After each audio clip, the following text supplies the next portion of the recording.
May 30th is the anniversary of Israel's Lod airport massacre, the killing of 26 people in the main terminal of what was later renamed Ben Gurion International Airport. That attack carried out by 3 members of the Japanese Red Army radical group. That attack deeply remembered in Puerto Rico, since 17 of the victims were from that U.S. territory, along with 8 Israelis and 1 Canadian. The sole living attacker was later freed by Israel in a prisoner exchange deal and today lives in Lebanon. Now the survivors of his Puerto Rican victims are campaigning for his extradition to the U.S. to once again stand trial. Daniel Campos has the story. May 30th, 1972. An Air France flight from Rome packed with Puerto Rican tourists arrives at Lod Airport.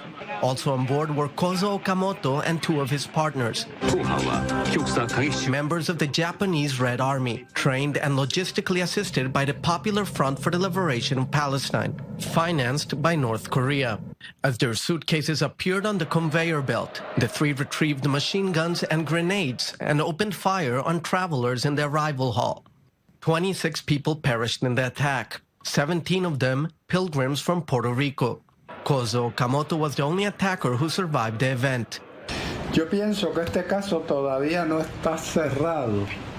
This case has not been closed because one of the attackers of the group of pilgrims is still running around freely, and I believe he needs to be tried. At his trial, OKAMOTO pleaded guilty. He was sentenced to life in prison, but was released just 13 years later as part of the controversial Jibril prisoner exchange in 1985 between the Israeli government and the PFLP.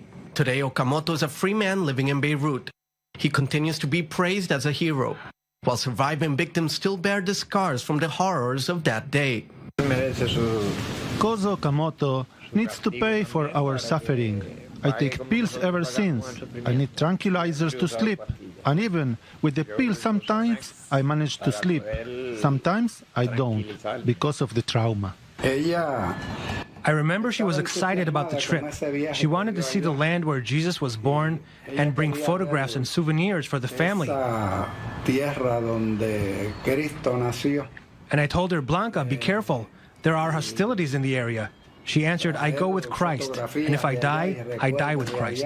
Now survivors are calling for justice. They demand OKAMOTO be extradited to stand trial on American soil. Those who commit such acts should be severely punished. They attack innocent people who aren't prepared, women, children, youth, and old people. Whenever there is a terror attack, I curse the attack with all my heart. Daniel Campos, I24 News.